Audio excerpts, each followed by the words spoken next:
Hello and welcome to the Career Changers. Our guest today is Dave Liu, a 30-year veteran of Wall Street and Silicon Valley. He's an entrepreneur who has started multiple companies, advisor who has raised over 15 billion for hundreds of companies, and investor in multiple billion-dollar exits.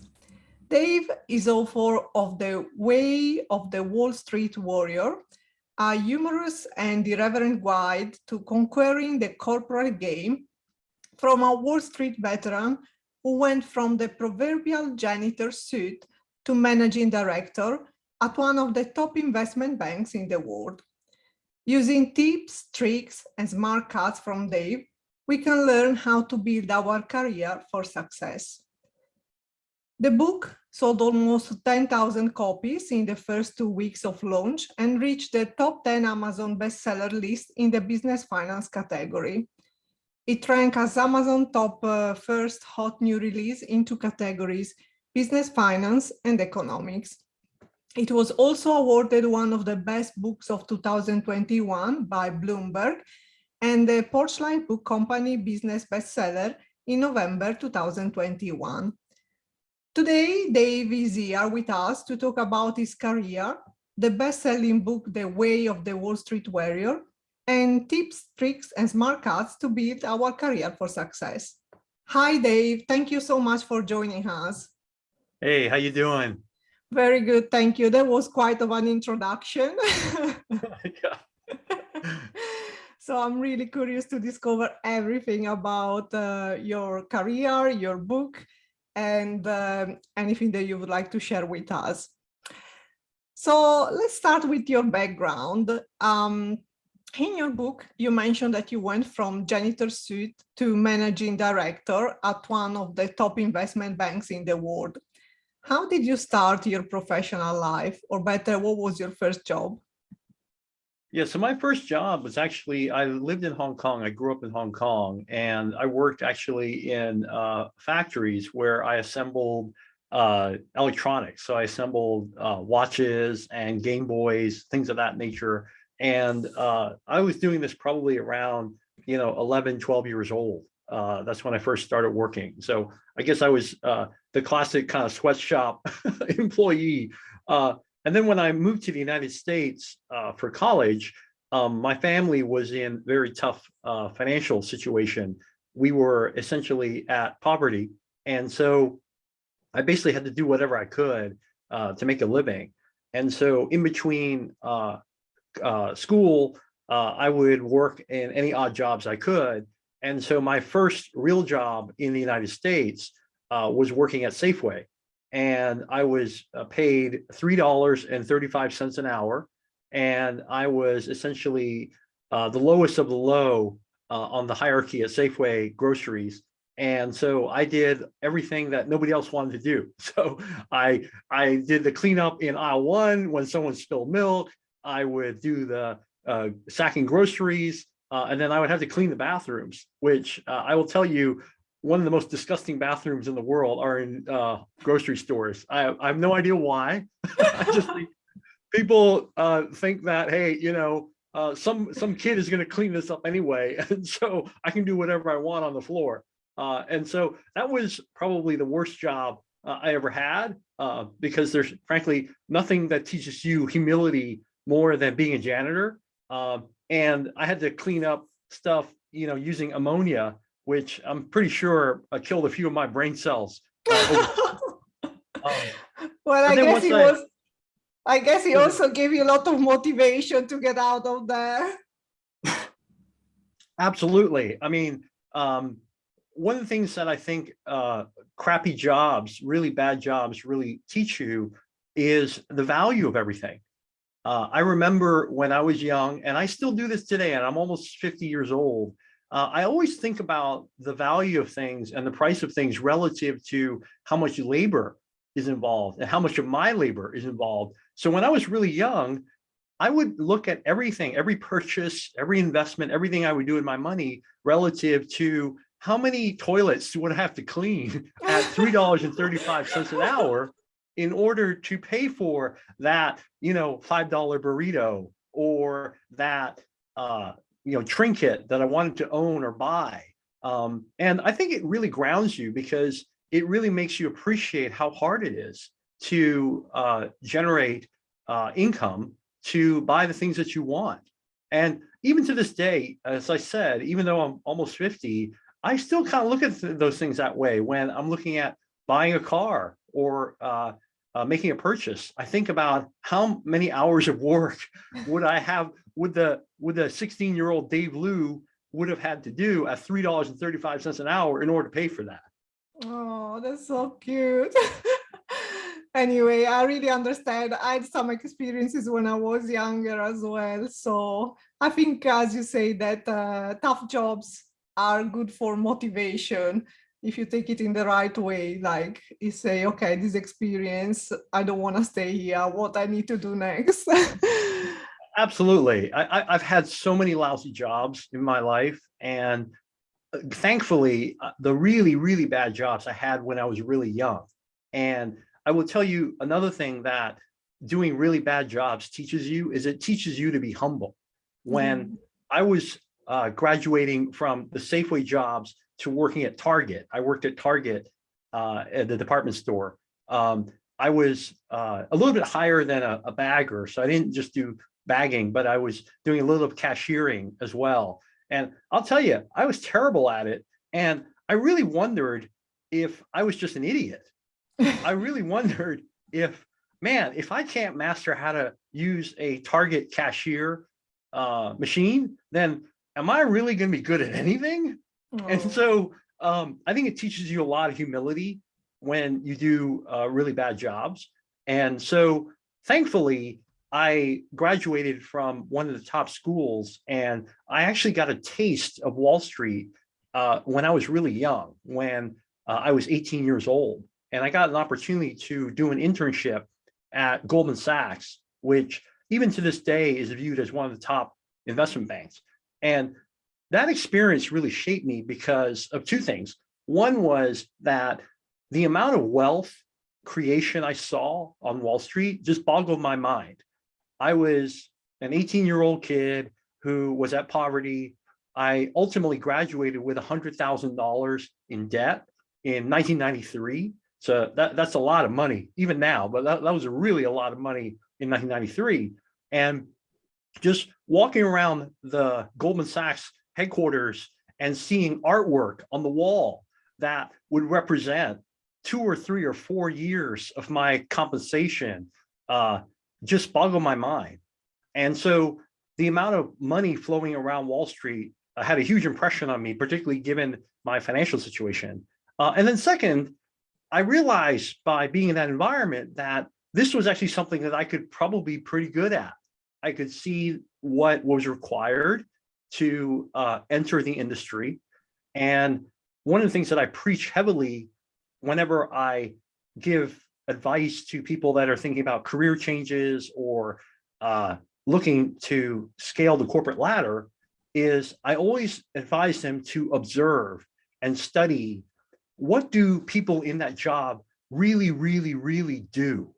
Because usually what you see on the website or what recruiters tell you or what even people that come and tell you about their job, what they tell you is not necessarily what they do on a day-to-day basis. And it's always shocking to me how when people first join new work or new career, they're shocked at what actually they need to do on a daily basis.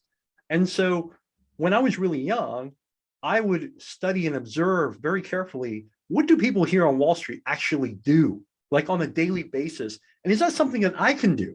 And not to be critical, but when you look at the junior level of Wall Street, it really comes down to two main skills. One is you're pretty good or really good at Excel. So you're really good at moving numbers around on a spreadsheet. And then the second thing is you're really good at PowerPoint. You are an apostle at the altar of PowerPoint, and you know how to use it and how to make presentations. And I will tell you that those are really the two main things that you do as a junior banker on Wall Street for many, many years. Now, as you move up the ladder, you have to build other skills and whatnot. But when I saw that at Goldman Sachs, I realized that, hey, this is something I could be pretty good at. I'm pretty good at Excel, and I'm pretty good at putting presentations together. And so that was why when I was really young with a lot of debt, I decided, you know what, I'm going to jump head into this industry because it'll get me out of debt pretty quickly. And I think I could be pretty good at it. Hmm. So, what was actually your dream job when you were a child? Oh, my dream job was to do more of what you see behind me, which is, this is a Chinese painting Oh, that I yeah, I can see did that. when I was around 12 years old. And, if you're not a Chinese painter, and apologies to people listening to this on a podcast because they're not going to be able to see this, but when you look at it from afar, it actually looks pretty good. But Yeah, then when yeah, you it look at looks good. my calligraphy, which is terrible, by the way, if you look at my calligraphy, it's a dead giveaway that, oh, wow, the painting looks pretty good, but this calligraphy is absolutely terrible. So the calligraphy is a dead giveaway that whoever did this was pretty young. So I did this.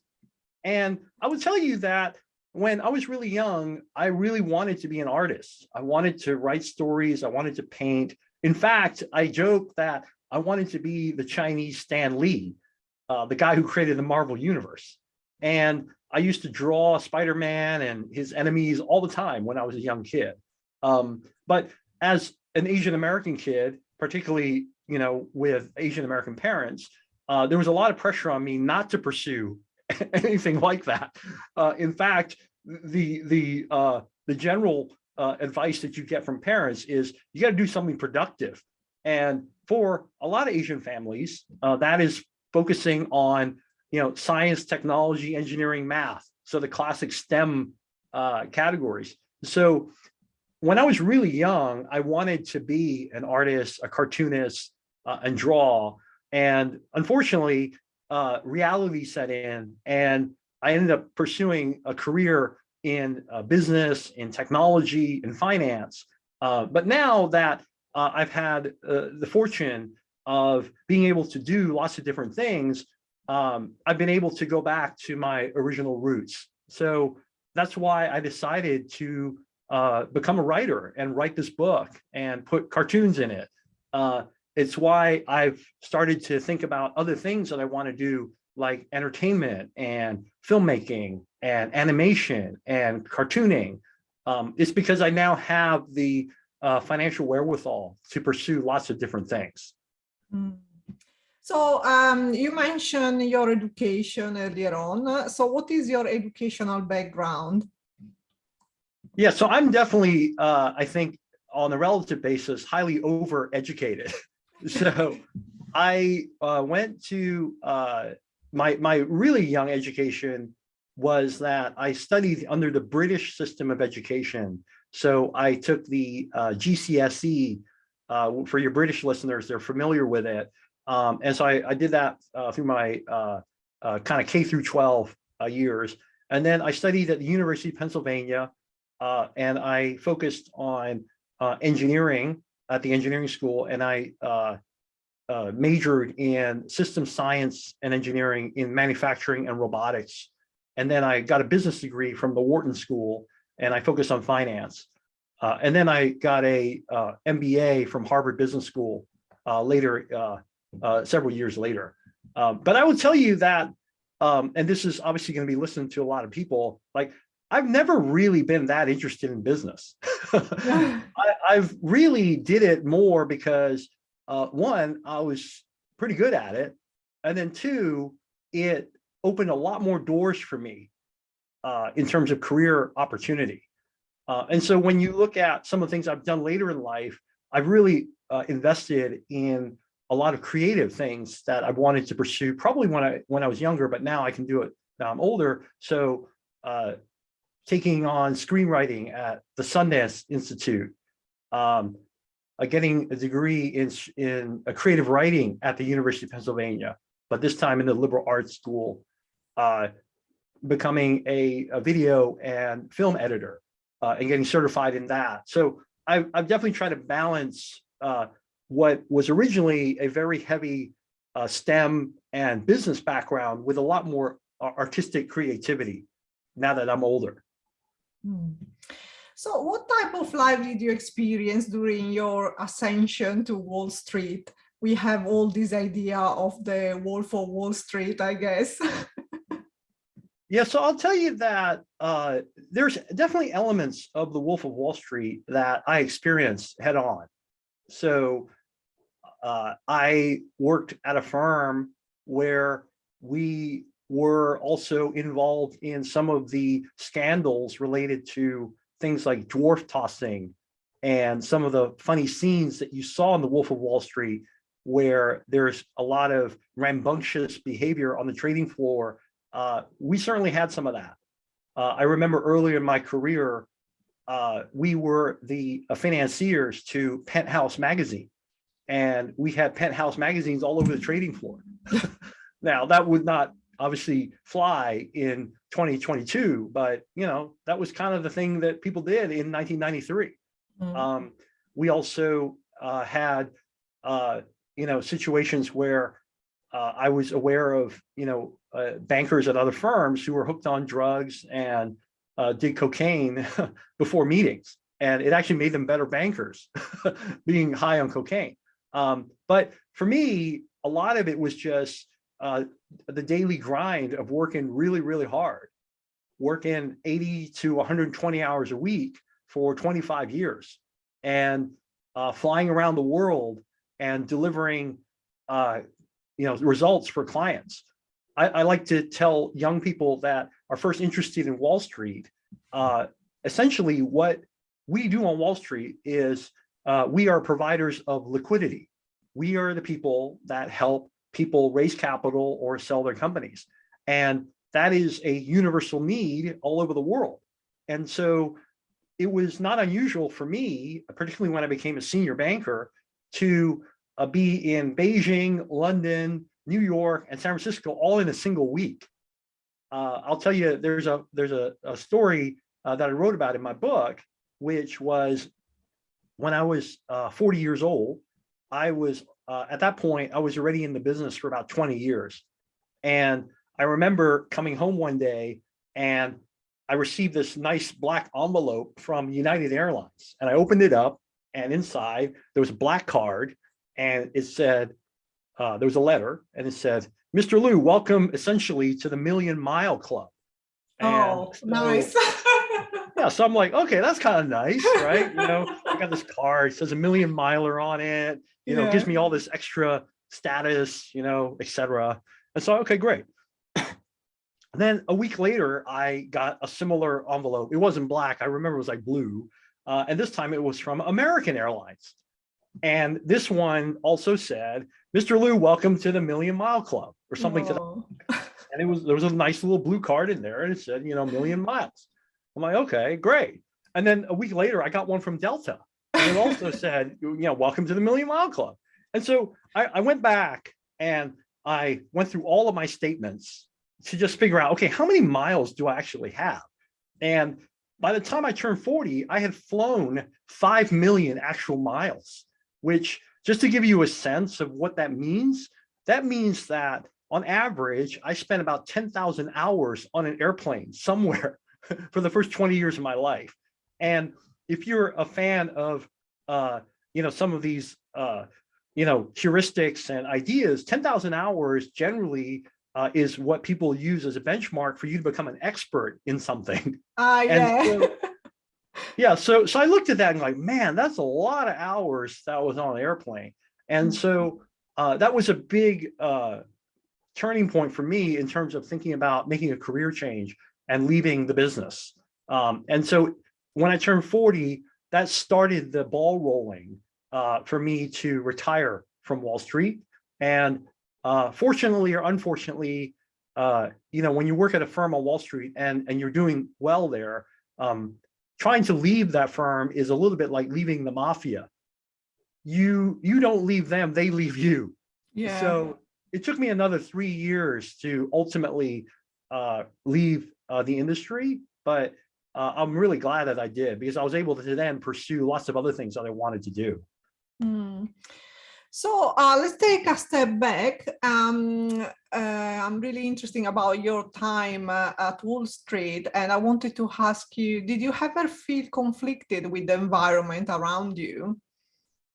Oh yeah, I mean I think the environment is such that you're constantly in this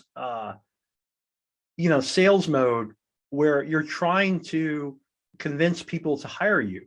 And the reality is that there are probably 12 firms in the world that are the top investment banks, and they can all do a client's deal. It's a little bit like an oligopoly. Any of them can do your deal, but it's a game of inches. Who's going to get the choice assignment? Who's going to become the lead investor, lead banker, lead advisor? And so there were definitely situations in the industry where you have to, frankly, overpromise what you're able to deliver, and sometimes you don't know if you can do it. It might be the very first time you've ever tried that type of transaction. But you try to minimize that, frankly, because it catches up to you. And I always try to always over deliver. So under promise and over deliver. And there were certainly times where I lost business because of that.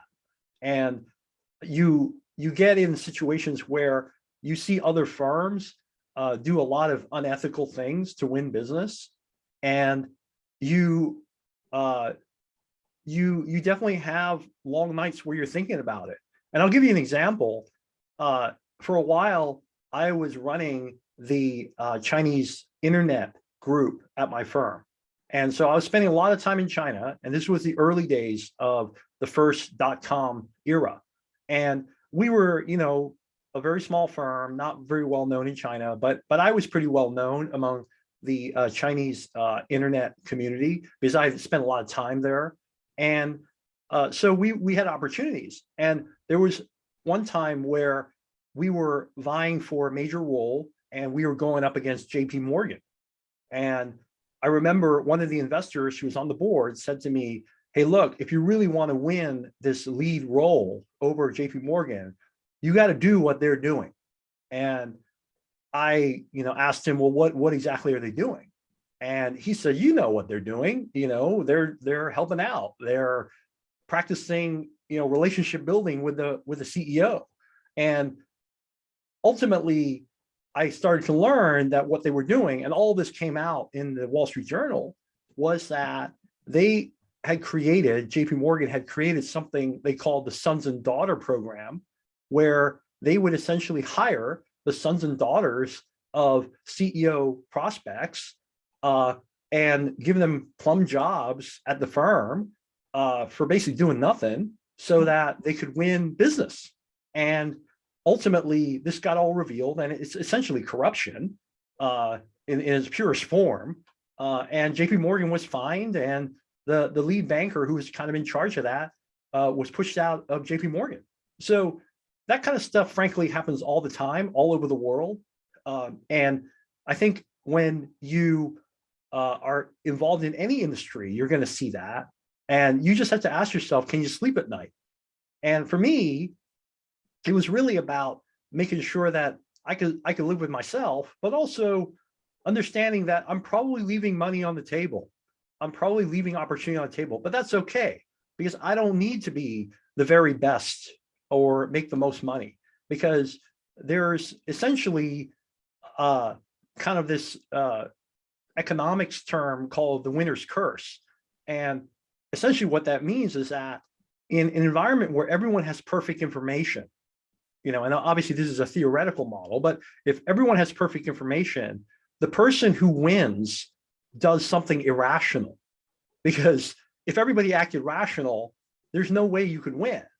But if you're willing to do something irrational, then you're willing to win, and you win, and that's the winner's curse. And so for me, I've never wanted to get into that realm where I was doing anything unethical or anything untoward, because life's too short, and I wanted to be able to live with myself. Mm.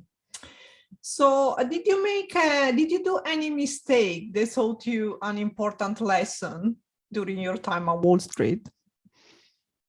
Sorry, can you repeat that question? Did you do any mistake that taught you an important lesson during your time at Wall Street? Oh yeah, I mean, I've made so many mistakes in my career, and every single one of them has made me a better person. And I will tell you that earlier in my career, when I was junior, the mistakes that I would constantly make were related to not reading people correctly and not reading the situation correctly. So I write about this. There were situations where, I'd be invited into a meeting and I would think that the way that I add value is by pointing out all the problems. I like to use analogies, and I talk about this in my book around being a stork, being a pigeon, because what pigeons do is they fly in, they crap on everything, and then they leave. And unfortunately, a lot of people do this.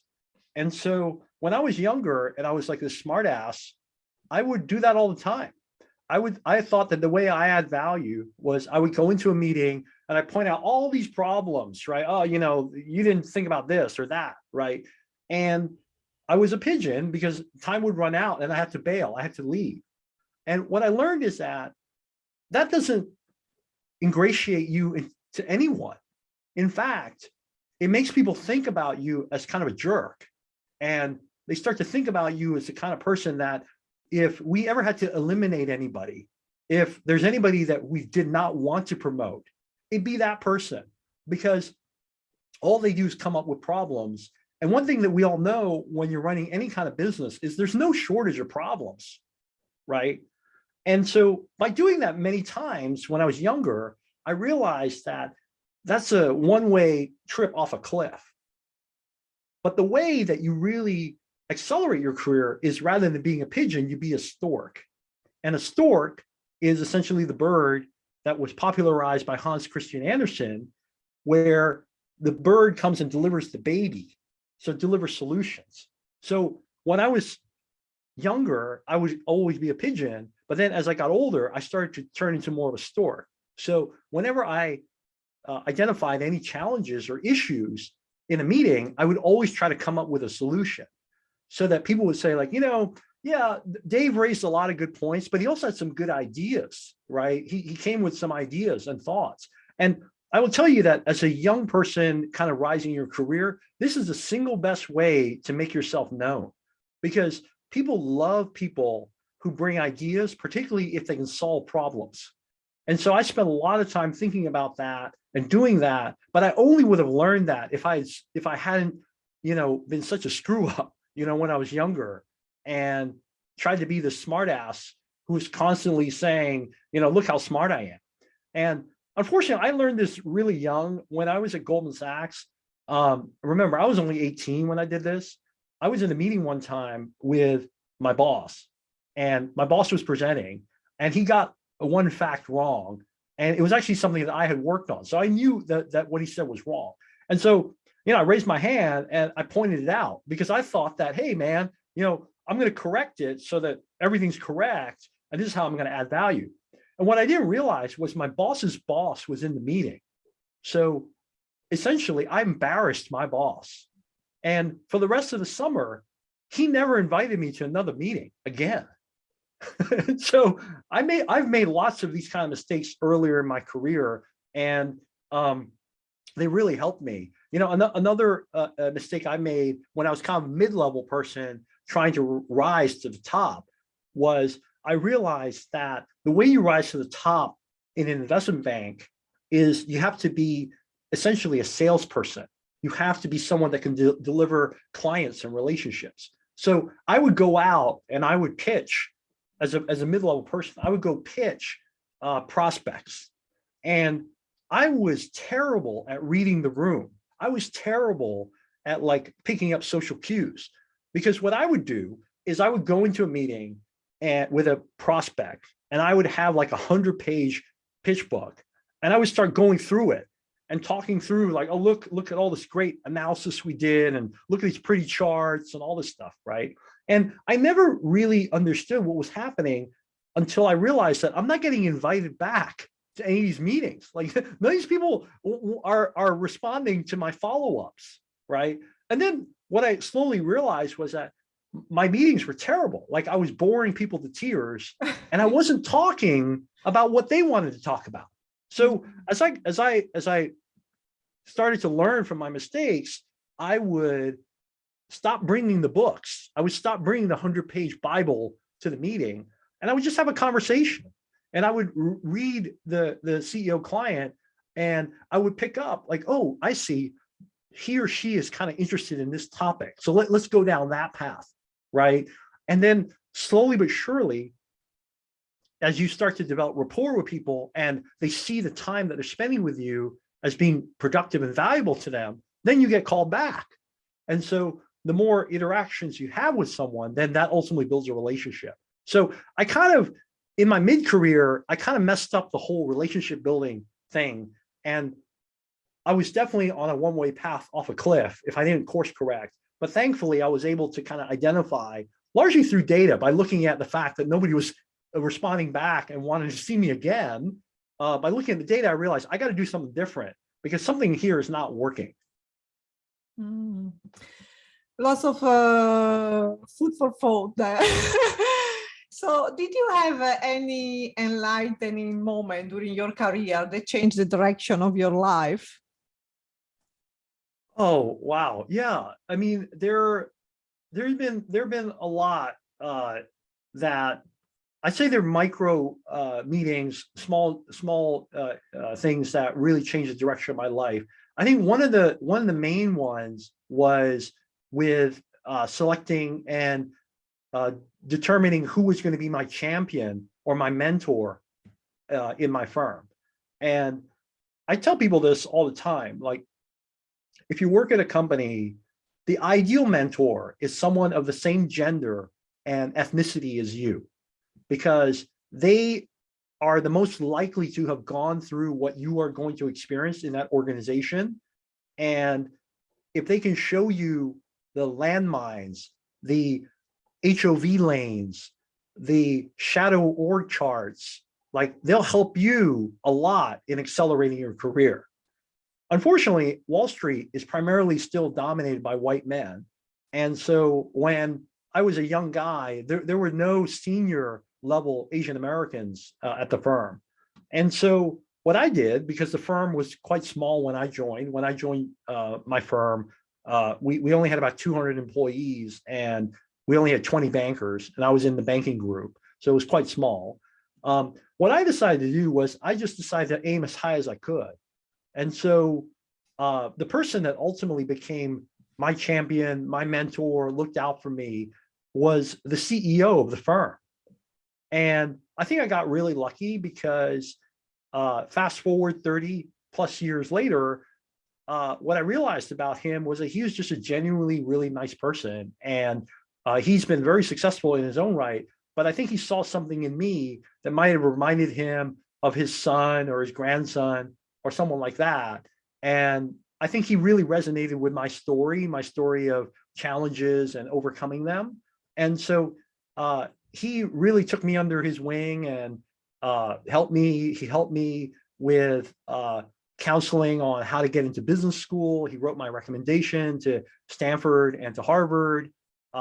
He was a big proponent, and that was a pivotal relationship that I developed over time, because whenever I had challenges, frankly, with compensation or promotion, while he was still CEO of the firm, I would make sure that he was aware of those challenges. And a lot of times, I'm sure whatever influence he had was behind the scenes, but everything generally worked out in my favor. So clearly, knowing the right people and having the right champions was a huge impact on making sure that I was able to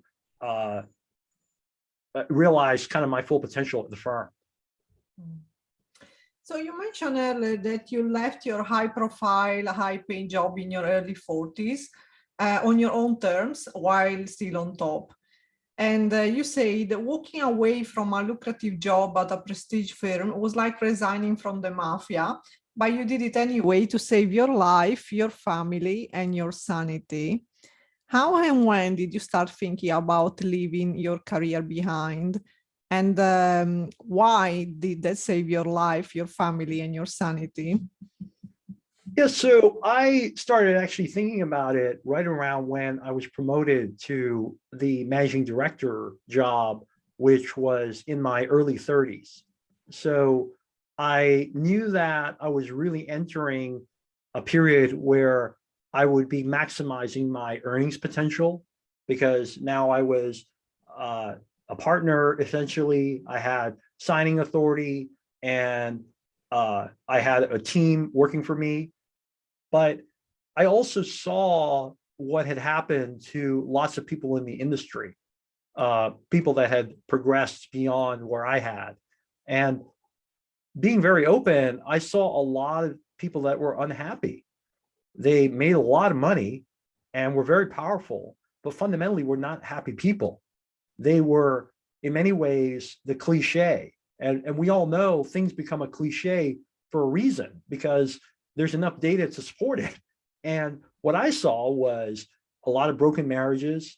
I saw a lot of people that did not really have a good relationship with their children and people that fundamentally were unhappy. And they would talk to me about, yeah, this job's a drag, but, man, I need those bonus checks because, I got, a third house to pay for and private school and alimony, et cetera, et cetera. And so what I live by is the idea that I don't ever want to care about what other people think of me. And I think that one of the most insidious, dangerous things is this notion of comparing yourself to others or keeping up with the Joneses, trying to compare yourself to all these people around you. And it's very, very difficult, right? I mean, frankly, I think that's part of the reason why social media has been so damaging to the psyche of a lot of people because we're constantly seeing all the success that other people have and we feel less human ourselves. So for me, I've always tried to ignore that. And one of the things that I swore to myself was that if I could save enough money by the time I turned 40, then I would walk away because there's no amount of money that's worth my happiness. And one of the things that's really important to me and to my wife was to have a family and for me to not be that absentee dad who's never around, the cliche that frankly a lot of my partners were. So I decided in my early 30s to work towards that. So I was really frugal. I never spent a bonus check and I would live definitely within my salary. And when my partners were buying sports cars and very expensive high-end BMWs and Mercedes and second homes and all that kind of stuff, like I stayed in the same home I bought, the very first house that I bought. I'm still in it today. And I drove a Honda S2000 and I drove that even as a managing director. And some of my partners I were making fun of me because of that. But because I was so cognizant of being able to walk away on my own terms in my early 40s, I was really religious about staying on track and squirreling away as much money as I could so that by the time I turned 40, I would have the flexibility to either stay or leave. And there was a lot of dominoes that fell around my early 40s, but I would say it's really first and foremost family. I had my second child when I was 40. And at that point, I had a firstborn who was about 3 years old. And I was really worried that I wasn't spending enough time with him. And I didn't want that to happen with my second child. So the birth of my second boy really was a wake-up call. Like, okay, are you really going to do this or not? Are you really going to exit or not? And I said, yeah, I'm going to exit because now I have the financial freedom to do that. And I had a wife who was super supportive of it. And she said, look, you got another whole half of your life that you can do whatever you want. And we have the flexibility to do that. So I'd say it was first and foremost family, but then I started to feel like I'd kind of accomplished everything that I wanted to and could on Wall Street. Certainly, I could continue to progress and get to, one day executive committee and maybe one day kind of CEO, but that wasn't really interesting to me. And so that's why ultimately I decided it was time to move on. Mm. What challenges did you have to overcome to leave your career behind and start your new life? The main thing I think is more mental, which was your whole self-worth and your whole expertise and your personal brand are tied up in your career. I think that I've thought a lot about this. If you think about your work life and your personal life, you developed your own brand in both of those, right? So let's start with the personal side. So on the personal side, you develop a brand as a parent, you develop a brand as a husband or a wife, you develop a brand within your circle of friends in those regards, right? But that's a very small circle of people that really matter. And that brand is really unique to you. And in a strange way, everybody shares that brand. Anyone that's a dad out there has that same brand, right? So interestingly, it's not easy to develop differentiation beyond like that small circle, right? And I think that's why a lot of us invest so much time and effort in our work life, because our work life not only generates the resources for us to live, but it also gives us a sense of branding and value to the external world. And so I think when I was leaving the industry, and I see this with a lot of my friends who change careers, your whole brand to the external world is wrapped up in your career. And you worry about what impact that will have on the way people think about you, as well as even your own legacy, like if you leave that industry.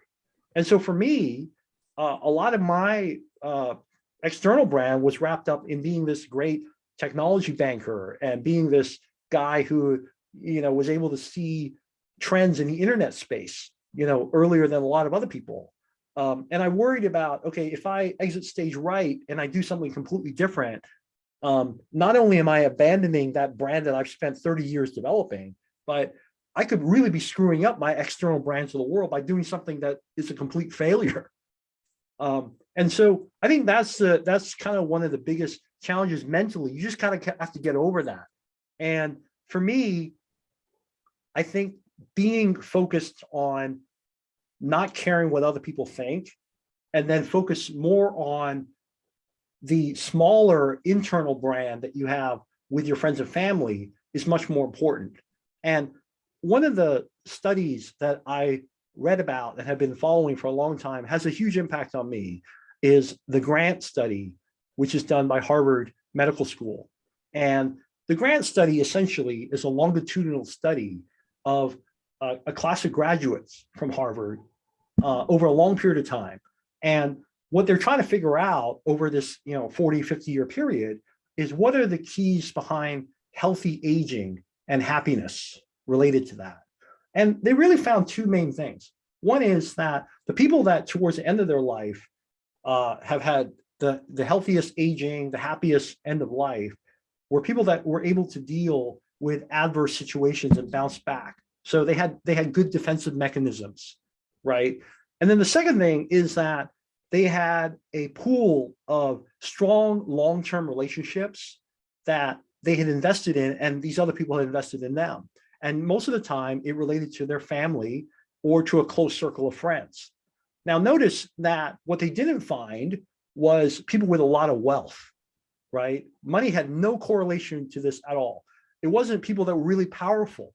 It wasn't people that had a lot of people working for them. And it certainly wasn't people with a lot of followers on Facebook or Twitter or Instagram or TikTok, right? And so when I read that and I followed it, it really resonated with me, because I think that when you're making a career change, you first have to mentally get over the fact that you're going to be redefining yourself in some way. but you also need to think about the people that really matter are the people like your close circle of friends and your family. And as long as they understand why you're doing it and you can empathize with them and they can relate to you, then I think you're fine. I think where it gets really scary and you can put yourself in a really tough mental spot is if you change careers and you aren't as successful, right, as you were in that other career, and you let this, amorphous social media crowd like dictate how you should think about yourself. I think that's where you can get in a lot of trouble. So for me, that I think mentally being ready for that change and doing different things, I think was a big stumbling block, a big hurdle that I wanted to overcome. So what did you do after that? So I did a bunch of things.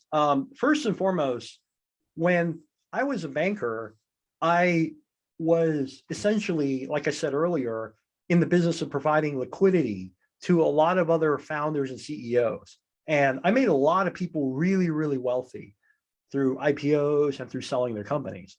And it was incredibly rewarding for me, not only financially, but also psychically. It's a little bit like as a banker, you're the Sherpa and you're helping all these people get to Mount Everest, to the top, right? It's great. But there was a little part of me that wondered, could I also be the person to scale the summit on my own? Could I be more than just Sherpa? Could I be that person that plants the flag? And before, I get put into the ground, I wanted to see if I could do that. So one of the things that I started to investigate when I was in the process of leaving the business of Wall Street was to see if I could be an entrepreneur.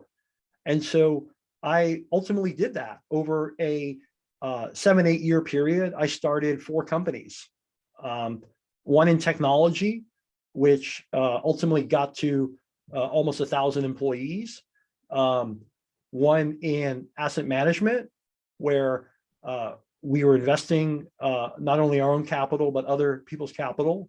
I started a merchant banking firm, and I also started a media production company. And on the merchant banking firm, what was incredibly rewarding for me was that I decided to do things a little differently.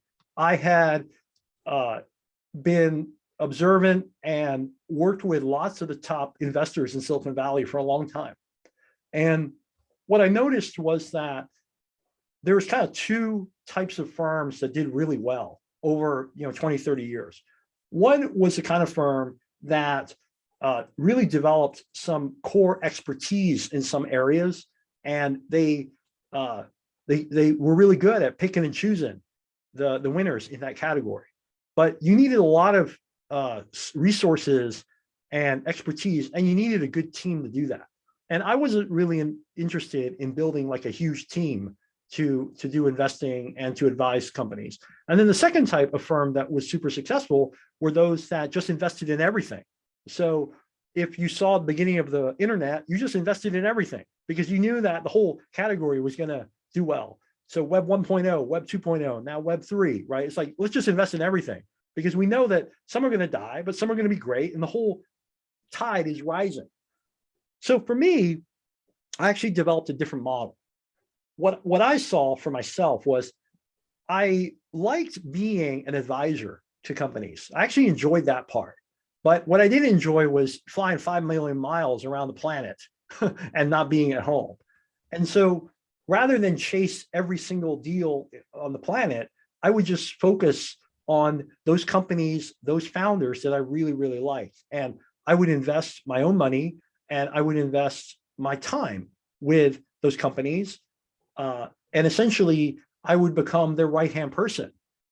I'm a big fan of The Godfather, the film The Godfather. And in The Godfather has a consigliere who is the right-hand man. And in The Godfather, the main person is Tom Hagen, who is played by Robert Duvall. And I like to be the Tom Hagen to founders. So when you look at my track record in investing, I've actually not done a lot of deals. I have done probably around 12 deals over an 8 to 9 year period. That's not a lot, but in each of these companies, I like to think of myself as the Tom Hagen to the CEO. I'm the person that they call when they're interested in acquiring something, when they're interested in maybe taking a company public or selling it. I'm also the person they call when they just need someone to talk to. It's kind of like, hey man, running a company is really hard. You've been there. How did you deal with this or that? So when I left Wall Street, I became an entrepreneur. And as you can tell from, the four different areas that I just talked about, some were like your traditional Silicon Valley startup, we're building a product, right? We're going to change the world with a product. And then some of them, like asset management and merchant banking, leveraged a lot of what I was doing for 25 years before I became an entrepreneur. But now I was doing it on my own terms with my own company. And it's been incredibly rewarding to do that. And then the last company I mentioned is the media company. And I'm a huge believer in representation, and representation matters. And I have a personal interest in helping Asian Americans. So I have not only written the book, but also invested and counseled companies that are founded by Asian Americans in the TV, the film, Broadway, a variety of different entertainment categories as well. Mm. So I guess so what you mentioned is probably the answer to the next question, but I'm gonna go through it.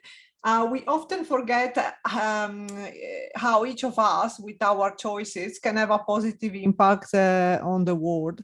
How do you feel your career changes made the world a better place?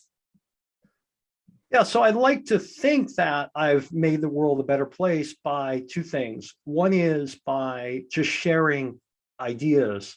And I'll be honest, when I was a banker, I was working so hard and I was trying to do the best I could for my clients. I didn't really have time to share what I knew. I would share in small circles with founders how to maximize their company for an IPO or for a sale. And in a micro environment, I was helping that way, right? I was helping provide jobs and helping people realize their dream. But when I left Wall Street, I realized that I've been very, very lucky in my life and very fortunate. And one of the things that I think I could do was to help people that feel underrepresented or disadvantaged in any way maximize their full potential. Because I do believe that a lot of unhappiness in the world is driven by people feeling lost. And frankly, a lot of us find meaning in work. And when we don't feel that we are being compensated correctly, when we don't feel that we are appreciated or realizing that title or promotion that we think we deserve, then we are unhappy. And I do believe that that's a big part of the reason why the vast majority of people that work are actually unhappy. And so one of the things that I did was I decided to memorialize these tips, tricks, and tactics that work for me and share it with the world. Originally, this started off as a project for my two boys. And when some of my friends got wind of the manuscript that I was developing for them, they said, hey, you should share this with the world, because I think there's a lot of people that feel underrepresented and could benefit from your teachings. And, there's nothing really revolutionary in my book and what I share with the world, but I do think it's a different mindset. And I think that if I were to kind of summarize it, I really think that there's a lot of people in the world that believe that the work environment is a meritocracy, and that if you work hard and you add value, you will get everything you deserve. And I just don't believe that. And I haven't seen that. I see constantly, even to this day, the people that get ahead treat work like a game, and the rules are constantly changing, and they figure out how to maneuver the organization to benefit themselves. And I am definitely not talking about anything unethical or illegal, but we all know, and we've seen this in many companies, there's lots of people that don't work that hard, that aren't that smart, but seem to have all the power. And I think a lot of it is because they've learned all these tricks. They know how to maneuver and play the game. to their advantage. So one of the ways that I try to effectively spread happiness is by sharing this with people so that they can see the world a little differently. And then maybe they're able to get that promotion they always wanted or get paid, maybe not completely fairly, but a little less unfairly so that they're a little bit more happy.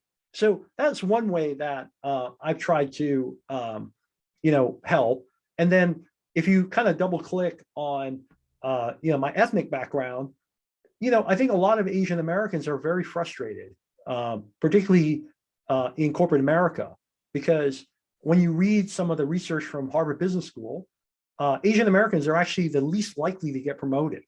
And the way the math works is that in a lot of industries, Asian Americans work their ass off to get in. So when you look at Wall Street and you look at Silicon Valley, Asian Americans actually over-index at the junior level, but they under-index at the senior level. So if you just do the math, the attrition rate must be the highest of any category. And that's exactly what happens. And so you have terms like the bamboo ceiling, which is kind of the Asian American equivalent for women of the glass ceiling. And it's a real thing. And the data shows that. So for my specific ethnic community, my hope is that by sharing what I know, I can help more Asian Americans crack through the bamboo ceiling. But by no means is what I preach and what I share specific just to Asian Americans. I think, again, like I wrote this book in order to help people that feel underrepresented. You can be a woman, you can be, African American. I think there's a lot of things that you're not really taught when you're younger and when you're early in your career, and you kind of learn the hard way. And I'm trying to kind of save a lot of people that time. And then last but not least, I am definitely in give back mode. So I've made it very clear that any of the proceeds from my content endeavors, so writing books, making film, whatever, I'm pledging all that to charity. And my goal is really not so much the dollar amounts that I give, but more raise awareness for these different charities that I think aren't necessarily the really big ones like the American Red Cross, but they're ones that are really important to me. So for example, I'm the chairman of the Philanthropic Advisory Council at Smile Train. Smile Train is an organization that helps cleft affected people around the world, people born with clefts. And I happen to be one of them. I was actually born with a really severe one. And what few people realize is that the mortality rate for cleft affected people is really, really high. If your cleft is not treated, then by the age of 18, more than 90% die. So it's a real challenge, and it's something that's highly correctable with resources. And then I also donate and are focused on Asian American charities that are trying to stop Asian hate, which is still going on, frankly, all the time in America. I don't know if it's occurring in Europe as much, but in America, it's still happening all the time. And I'm just trying to help media and other outlets that are focused on helping get more Asian American voices and faces in the news and in the media as well. So that's kind of how, in a small way, I'm hopeful that I'll make the world a little bit better than it was when I got here. And I really do believe that the way that we can all make a positive difference is we focus on those things that are important to us, and then we give it our all. So I would like quickly to read a few quotes that I took from your website, and I would like you to make a short comment. We are already, I think, over 1 hour at the moment. So, but the first one, if you can make it in the Machiavellian world of banking, you can make it anywhere. Wall Street is a jungle, the southest jungle there is. Yeah, I think that is absolutely the case. When I was formulating the idea for this book, I actually purposely made it a book where it's not actually heavy on Wall Street from a tactical standpoint. What it does is it uses Wall Street as a crucible from which one can develop tactics that will work in any highly competitive industry, whether that be Wall Street, Silicon Valley, Hollywood, Madison Avenue, what have you. And I really do believe that because Wall Street is a really interesting environment. It typically is among the highest paid industries in the world. I think, in fact, if you look at, for instance, the metro cities like LA, San Francisco, New York, the number one highest paid profession is actually financial services. So it's already defined as probably the highest paying. And one of the things that we all know about human nature is that compensation becomes the candle to the moth. And when there's a lot of money at stake, that generally attracts the best and the brightest to some degree. And so I saw that in my own experience on Wall Street. Some of the smartest, hardest working people that graduate from some of the top universities in America go to Wall Street. And they may not stay because it's frankly a really tough industry, but they certainly go. And so I think that when I look at Wall Street, I see people that are not only super smart, but work really, really hard, all in the service of trying to build wealth. And I saw that a lot of the ways that you maneuver and that you ascend on Wall Street are highly applicable to other industries, like I said before. And so that's why that quote and that comment is in there, because my book is really about taking learnings from this Wall Street jungle and being able to articulate and translate that into other industries that are also highly competitive. And the second one, you say the corporate game is exactly that, a game. Yeah, so I really believe that this is part of the reason why people are really frustrated. People think of the corporation very similar to academics. When you're going through life up until you first start your career, in many ways it's highly defined, right? You go to school, your teacher tells you to do a bunch of stuff.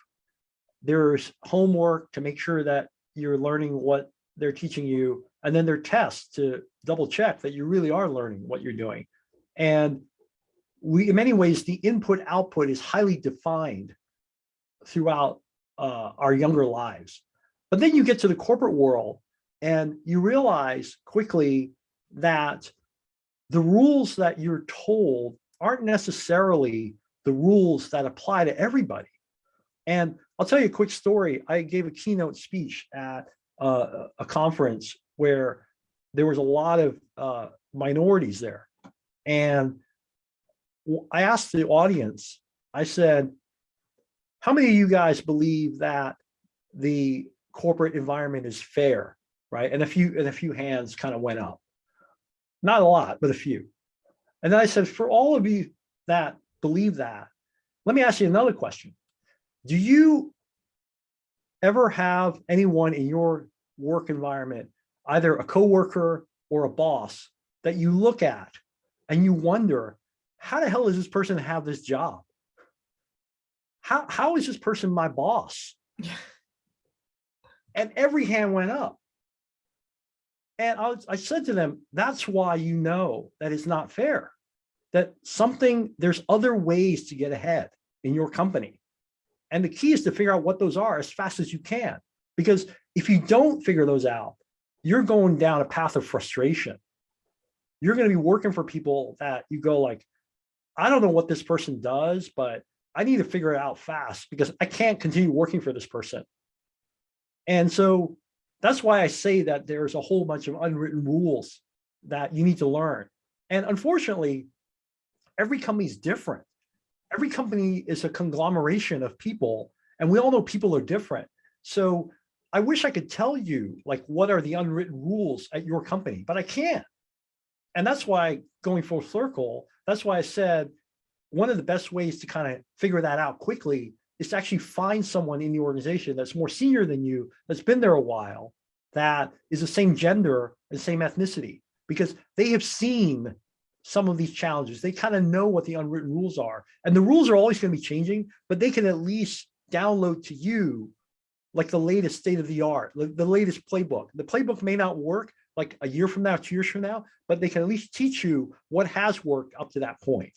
And that's why I say that the corporate environment is a game and the rules are constantly fluid and you need to figure those out as fast as you can. Otherwise, you're going to be highly frustrated.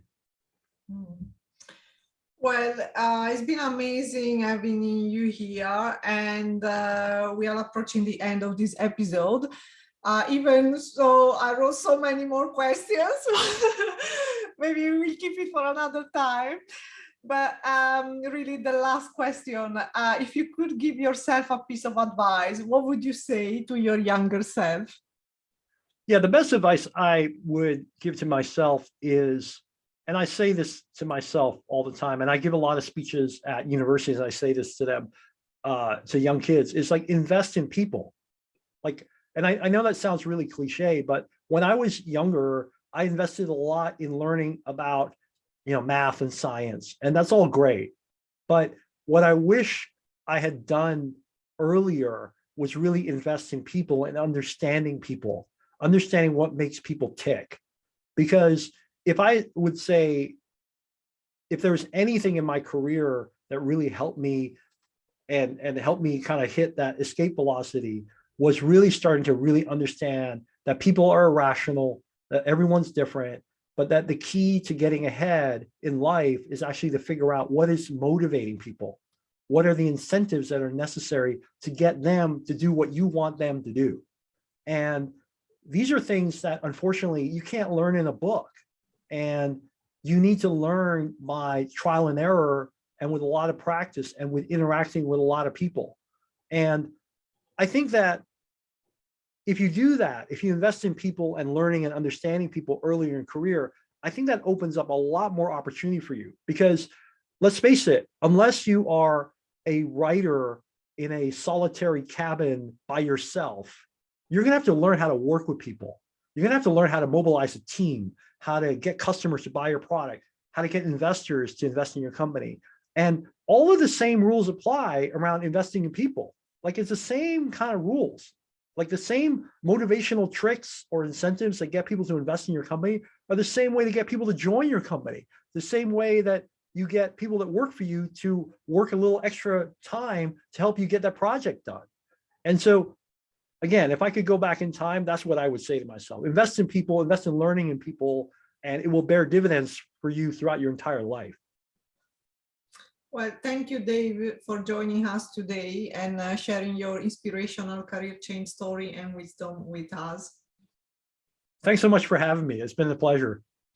And the last message for our listeners, don't forget to subscribe to our channel and tune in next week for a new inspirational episode of The Career Changers. Thank you.